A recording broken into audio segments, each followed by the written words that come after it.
Would you believe me if I told you that this is one day of driving in salt? Hey there. It's been a minute. Oh, man. Where to start? Well, let's start with some good news first. I noticed that earlier this week I reached 3,000 subscribers, so thank you guys very much for that. I appreciate all the comments, all the questions I don't know, those comments, those questions, that's the whole reason I'm doing it. Well, as you can see, the Jeep's in here, my beater with the heater's in here, and we're just gonna get down to the bad news. So, on to the issues that I have. The Jeep isn't my daily driver. I use this car right here as a daily driver. It's 2003 Jetta TDI 5-speed that the cost of ownership on this thing is unbelievable. I'm not like a diehard Volkswagen guy by any means, but this car right here has been super reliable up until this point. About a month ago, got stuck in a snowbank and got the beating on it just a little bit too hard. Ended up the engine running away from me. So if you guys are diesel guys, you know what running away is. If you don't, what can happen is the engine spinning so fast that it can actually pull fuel through the injectors and keep the engine running. Diesels don't have throttle bodies, so it's complete air all the time. What happens when you have all the fuel and all the air in an engine that you want, it just keeps revving.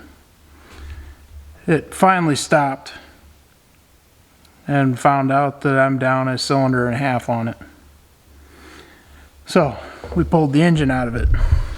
You can see it on the stand over here. It's leaking through the valves. No surprise there. Valve train's usually the weakest point of any kind of high rev. So, with the Jetta down, I was daily driving the Jeep. I want to start this out by saying how reliable this Jeep has been. In the last year, I think I've put about 5,000 miles on it. 2 trips to Wyoming and back. I did a trip to Colorado to Telluride, and then also a trip to Utah, all in this same Jeep, and it's never let me down until now.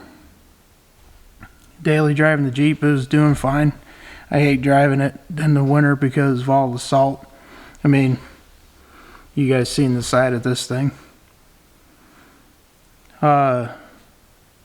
Checked the oil one morning because I noticed I'd been losing some coolant, and I found water on the dipstick of the oil. You know anything about engines, that's not good. I haven't even dug into this, but I got to get this car running before I can get the Jeep running. So that's what's been going on. I've been working on files for my rear bumper. I know a lot of guys are interested in building one of those themselves. I'm working on DXFs. I changed the design a little bit after, a year of having this one on my Jeep. So I'm working on that.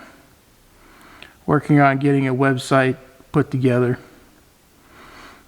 Working on my CNC plasma table. I was actually working on that video when this Jetta blew up. Just doing some updates to the frame and stuff. The CNC has been working great. Been cutting some stuff. I cut this nice Cardinals thing out for my mom. She loved it, and now all of her friends want some, so that's good.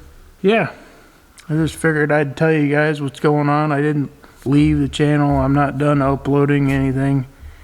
I still got plenty that I want to do to the Jeep, but the Jeep's got to start running first. So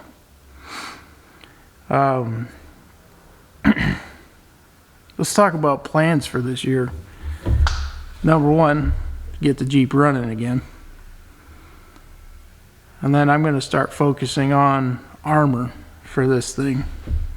I'd like to create my own frame stiffeners. I actually want to redo my front bumper. Seeing how good the rear bumper turned out, it makes the front bumper look like shit, to be honest. One thing I want to come up with this year is a new front bumper. You know, come up with a design, cut it out on the table. Pretty much the same setup as we did on the back. Not really changing it too much. I might pull it in a little bit more. We'll see how much room I got back there. Change a few things, but overall it's going to look the same. I'd like to do some kind of a fender flare for the front and the rear, because I mean, you saw all the salt on this thing. That's from a day of driving this thing on these salty roads. Imagine what it looks like with mud. So I like to come up with some flares. I really like the Rusty's off-road flares that they have, but those things are like $800. And with me having that CNC table, I feel like I could build my own. So we'll probably do that. I want to do 2x6 rock sliders like you see everybody else do. You know, and then we'll tie those into the frame stiffeners. I'm going to get some new tires. These Super Swampers have been alright. I mean, they're used. They got chunks missing out of them. You hit about 45 and it feels like the steering wheel is going to pull out of your hands. But for $150, they've done me good.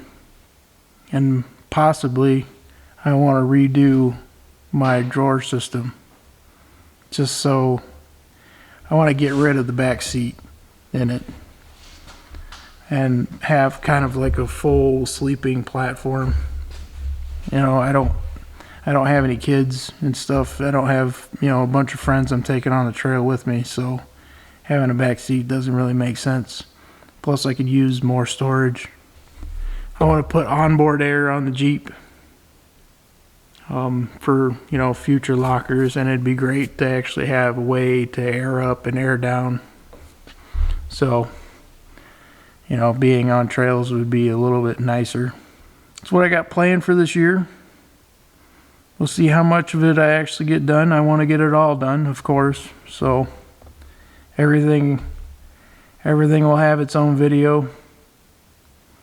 If you guys got some ideas on videos that you want to see me do, or, you know, maybe we do like a Q&A video. I don't know if anybody would really be interested in that.